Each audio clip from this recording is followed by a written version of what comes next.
Merci beaucoup pour votre invitation et je m'excuse en effet pour de la part de Sébastien qui m'a demandé de le représenter du coup ce matin. Alors, changement de paradigme en 2022, ça a été bien sûr sur le plan économique et géopolitique l'accélération non prévue de la nécessité d'ajuster très rapidement le mix énergétique, notamment en France, qui a contribué à la hausse des taux et à ces impacts lesquels vous avez pu être amenés à discuter ce matin. Et évidemment, nous parlons de ces sujets dans un contexte financier marqué par une certaine volatilité sur les marchés traditionnels et puis une volatilité très certaine sur les marchés plus récents comme celui des cryptos. Et bien sûr, dans un contexte budgétaire qui est celui de la fin du quoi qu'il en coûte, qui a été le contexte de la période des épidémies. Et donc, dans ce contexte compliqué, qui est le nôtre maintenant, je voulais un peu revenir sur notre programme de travail, à la fois au niveau européen et au niveau français. Alors d'abord, peut-être au niveau français, revenir sur un calendrier qui est résolument tourné, comme vous le savez, vers la transition énergétique et écologique de l'économie, et donc la nécessité du financement de cette transition. Vous le savez, pour atteindre les objectifs de réduction des émissions de gaz à effet de serre prévus par l'accord de Paris, mais également pour atteindre les objectifs en termes d'indépendance énergétique, il y a des instruments qui ont été mis en place. Vous avez au niveau français une stratégie nationale bas carbone qui liste les secteurs les plus stratégiques en matière de réduction des émissions de gaz à effet de serre, les transports, le bâtiment, l'industrie, la production d'énergie, avec des définitions de feuilles de route sectorielles, avec des objectifs chiffrés à atteindre en termes de réduction des émissions. Et puis évidemment, à côté de ça, et là ça nous concerne peut-être plus directement, des travaux importants pour identifier les secteurs prioritaires et évaluer les besoins de financement correspondants. Aujourd'hui, on estime à peu près 84 milliards d'euros en France les investissements réalisés en faveur du climat. Ça, c'est l'estimation pour l'année 2021. Majoritairement dans le domaine du bâtiment, la rénovation énergétique des bâtiments et les constructions neuves.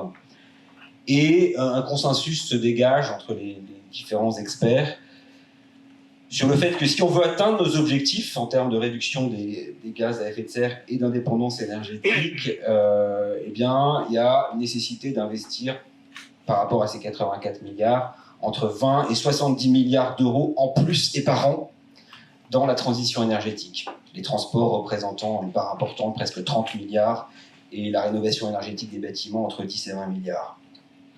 Alors l'identification de ces besoins et le travail sur les solutions de financement pour y arriver constitue un chantier assez considérable qui mobilise évidemment les équipes de Bercy et du Trésor. Et ce qui est intéressant, en lien très étroit avec le nouvel Institut de la finance durable, présidé par Yves Perrier et logé ici, chez Paris Europlace. Merci Arnaud de votre accueil. Et il s'agit ensemble, à travers les différents groupes de travail qui ont été mis en place au sein de l'Institut de la finance durable, d'identifier l'ensemble des solutions de financement, peut-être innovantes parfois, pour assurer que nous parviendrons à nos objectifs de réduction des émissions de gaz à effet de serre et d'indépendance énergétique. Alors face à ce défi, je crois qu'il y a un consensus assez fort entre le gouvernement et les représentants du secteur financier, notamment à travers l'IFD, qu'une partie de l'épargne des Français, accumulée année après année et de façon encore plus forte ces dernières années, doit être orientée vers le financement long terme des entreprises et notamment vers le financement de la transition. Sinon, on n'y arrivera pas. Et c'est ce qui a encouragé, déterminé le ministre des Finances, Bruno Le Maire, de préparer un projet de loi, qui devait être un projet de loi assez important pour ce quinquennat, dit « Industrie verte ». Alors, je ne vais pas développer tous les aspects de cette loi qui vise plusieurs objectifs, mais qui sont assez convergents. La réindustrialisation de la France, l'encouragement à la relocalisation vers le territoire national des appareils de production, l'adaptation de l'appareil productif français aux enjeux de la transition énergétique et écologique, et évidemment aux enjeux de souveraineté et d'indépendance de la France dans un contexte géopolitique marqué par des tensions croissantes. Donc les aspects de financement de cette loi industrie, de ce projet de loi industrie verte, devraient nous permettre de mettre en œuvre rapidement, à court terme, certaines des solutions ou des dispositifs que nous sommes en train d'imaginer au sein des travaux qui ont lieu dans le cadre de l'Institut de la finance durable. Au fond, s'agissant justement de ce pilier financement de la loi Industrie verte, il s'agit de reprendre l'esprit de la loi Pacte de 2019, c'est-à-dire mobilisation de l'épargne pour l'orienter vers le financement de long terme de l'économie, le financement en fonds propres des entreprises. Et il s'agit donc d'aller regarder poche d'épargne pour poche d'épargne et de voir ce qui peut être fait pour orienter en partie, et même si ça n'est qu'une partie limitée compte tenu des volumes importants de l'épargne aujourd'hui, vers le financement de la transition, et ce sera déjà important. Comme vous le savez, les poches d'épargne privées sont en effet très conséquentes en France et rarement orientées très marginalement vers le financement de l'économie, alors qu'on a 1850 milliards d'euros sur l'assurance vie, 550 milliards sur les livrets réglementés, 100 milliards sur le PEA, 70 milliards sur le PER. Et malgré les avancées de la loi Pacte en la matière, visant à orienter une partie, même petite, de ces poches d'épargne et de financement de long terme, on n'est pas encore près du compte. Et la part des investissements en fonds propres des entreprises, non cotées notamment, reste très réduite. Alors, du coup, l'objet de cette loi va être justement de reprendre le chantier qui avait été engagé lors de la loi Pacte. Je pense notamment à l'assurance vie. Et on va s'orienter vers une obligation de présentation d'une gestion pilotée, profilée, comme celle qui existe pour le plan d'épargne retraite, comportant évidemment beaucoup plus d'investissements dans le non-coté.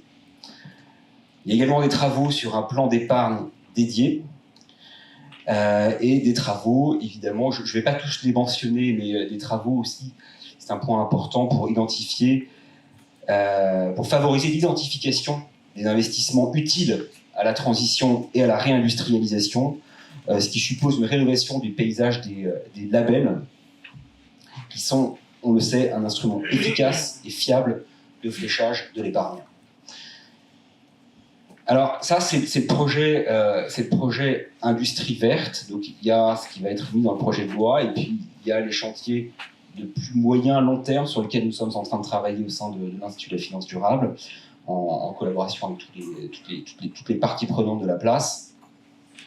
Je voulais également le mentionner parce que ça a été développé dans le panel juste avant, les initiatives ou le renouvellement de certaines initiatives qui ont été un succès en matière de financement de l'innovation. Et je voudrais mentionner notamment le lancement de l'initiative Scale Up Europe, le lancement de l'initiative Tipeee 2, et puis évidemment la poursuite de ce qui est fait Euronext, Delphine en parlait tout à l'heure, ce qui est fait par BPI France au travers de son fonds de fonds, etc.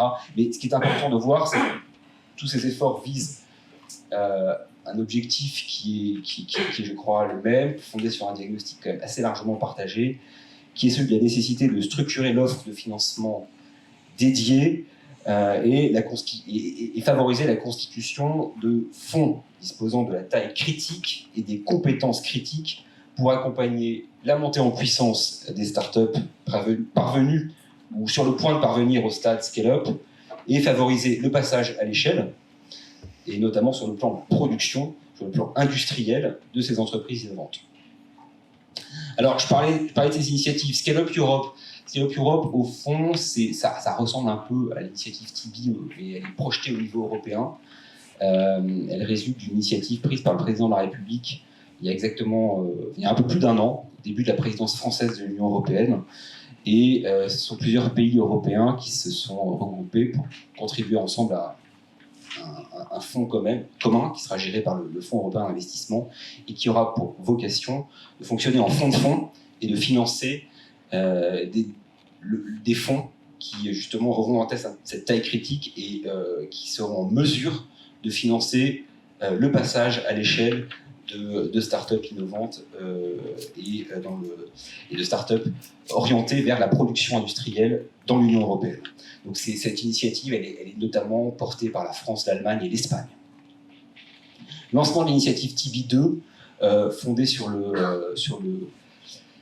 les conclusions positives que nous tirons de l'initiative TIBI1, qui avait été lancée il y a presque 3 ans maintenant. Et vous connaissez le concept qui vise à inviter l'investisseur institutionnel, notamment les assureurs, à écouter les besoins de fonds spécialisés justement en financement d'entreprises innovantes, du passage de la start-up à la scale-up, et de les aider à monter en puissance et à acquérir cette taille critique qui leur permet effectivement de mettre à disposition de ces entreprises les financements dont elles ont besoin et dont tout le monde pouvait constater il y a encore quelques années qu'ils n'existaient pas ou qu'ils n'étaient pas en tout cas mobilisés comme il le fallait au niveau de la place de Paris. Donc la première initiative TIBI a été un succès. Nous sommes en train de lancer l'initiative TIBI 2. Je le mentionne parce que c'est des initiatives qui ont été abordées un peu précédemment et qui sont importantes que tout le monde ait bien en tête.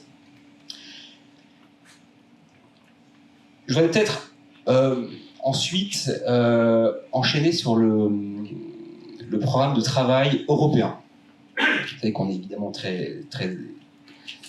notre rythme de travail est très marqué par les objectifs qu'on essaie de se fixer au niveau européen. Et là, en l'occurrence, on a plusieurs cadres qui sont très structurants. Je pense tout d'abord au pilier financier du Green Deal européen, qui est un chantier réglementaire au niveau européen massif, qui va avoir un impact sur le fonctionnement du secteur financier dans toute l'Europe. Vous voyez déjà, ça a été la mise en place d'une taxonomie verte au niveau européen, permettant d'identifier de façon absolument sans ambiguïté, et c'était l'objet, un dictionnaire des activités durables. Donc c'est un chantier qui est long, qui a bien avancé. Vous avez le chantier SFDR, que vous connaissez sans doute, une tentative de doctrine européenne sur les obligations de transparence et d'exigence minimum auxquelles sont soumis les acteurs financiers lorsqu'ils prétendent développer une gestion prenant en compte les critères ESG, pour créer de la fiabilité et éviter le greenwashing. Et puis vous avez évidemment un texte aussi extrêmement important adopté pendant la présidence française de l'Union européenne, qui est la CSRD,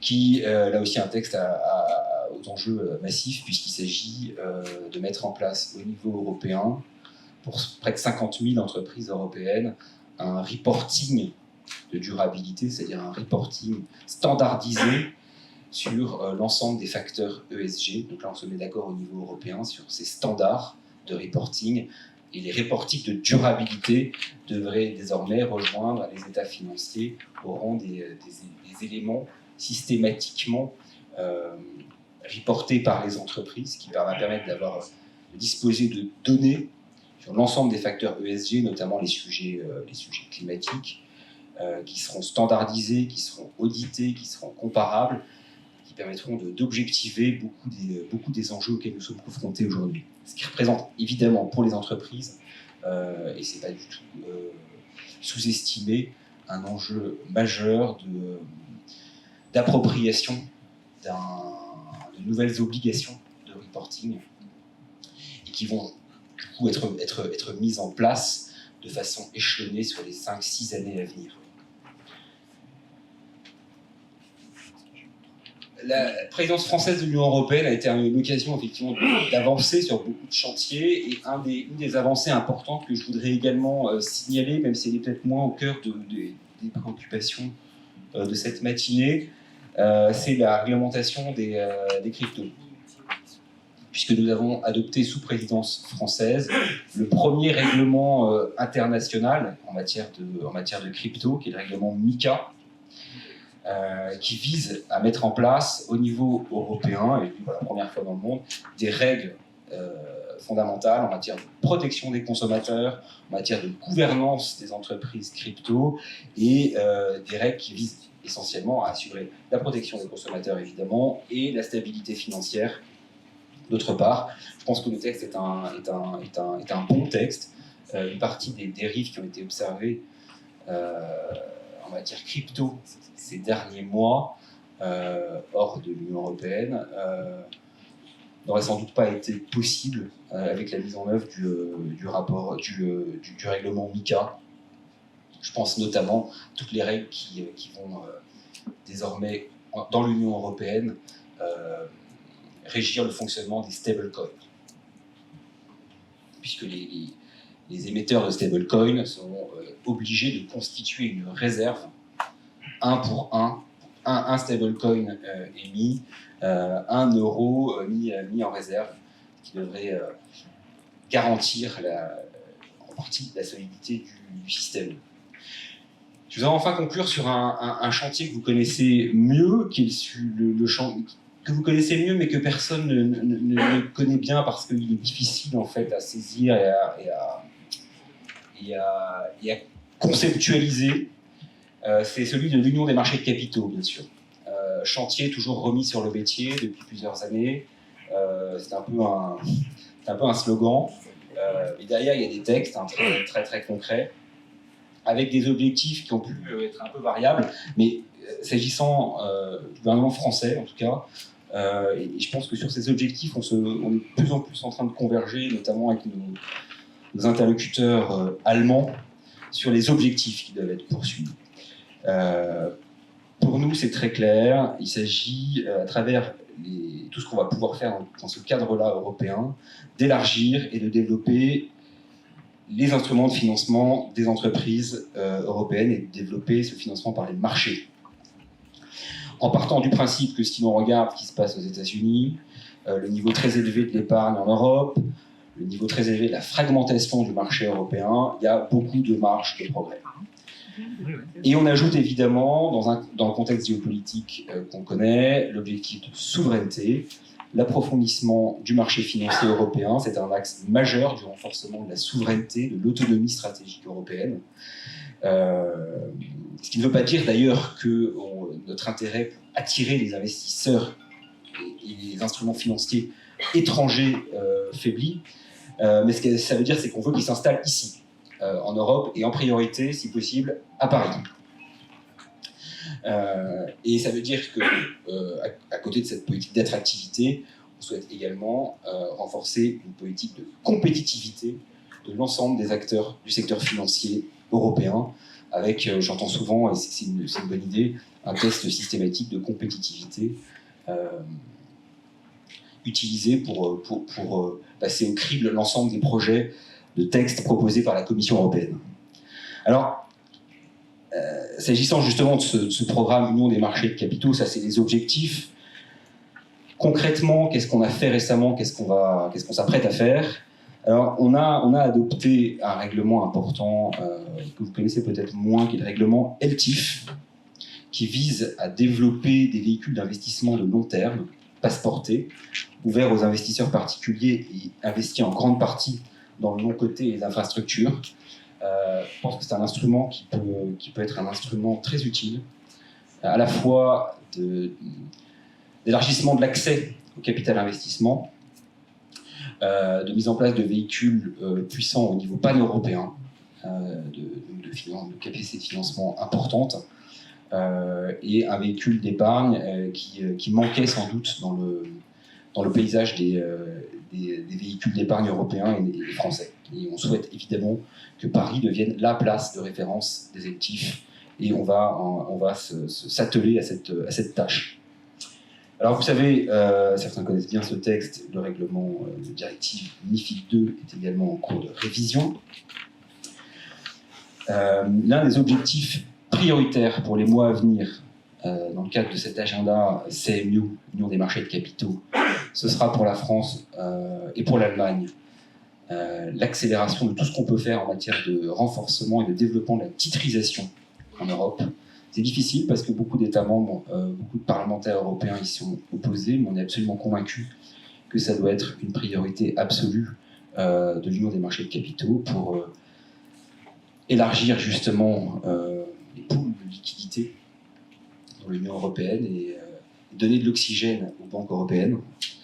Donc on va également s'y atteler. Je voudrais enfin mentionner le Listing Act, qui est un ensemble de textes qui s'inscrivent dans l'Union des marchés de capitaux. Je crois qu'on en a parlé dans les panels précédents. C'est aussi une pièce importante du dispositif européen. On va chercher à alléger les procédures au moment de l'introduction en bourse et des augmentations de capital, notamment les obligations de transparence, avec des allègements qui seront apportés au prospectus. On va essayer de redonner de l'oxygène à la recherche financière sur les PME, d'augmenter la couverture des PME par les analystes financiers. Là, c'est un sujet, je crois, très identifié et sur lequel la place de Paris s'est beaucoup mobilisée. Tirer les leçons de ce qui n'a pas fonctionné dans les textes précédents, notamment MiFID II. Je crois que ça a été abordé aussi. Il y a un projet de directive aussi pour favoriser les introductions en bourse avec des actions à droit de vote multiples. Là aussi, il s'agit de prendre en compte des évolutions importantes qu'on voit à l'œuvre aux États-Unis, mais aussi dans l'Union européenne, avec des secteurs de nouvelles technologies où de plus en plus dirigeants d'entreprises souhaitent rejoindre la bourse, mais conserver quand même des moyens d'action importants pour définir la stratégie de leur entreprise dans les années à venir. Donc, accéder au marché coté tout en conservant un régime de gouvernance proche des marchés, des marchés non cotés. Donc là aussi, la directive européenne vise à autoriser en fait les États membres de l'Union européenne, permettre à ce qu'au moins les marchés de croissance des PME puissent permettre ces actions à droit de vote multiples, en prévoyant évidemment un ensemble de garde-fous pour protéger les intérêts des actionnaires minoritaires. Voilà, je vais peut-être en conclure sur ce dernier élément. Et le programme européen, le programme français de travail sur le secteur financier consiste, comme vous le savez depuis plusieurs années, et ce sera toujours notre programme dans les années qui viennent, à élargir et favoriser le recours au marché et aux instruments de marché pour le financement de l'économie, et également désormais pour le financement indispensable de la transition énergétique et écologique qui est un pilier de la souveraineté européenne dans les années à venir. Merci beaucoup.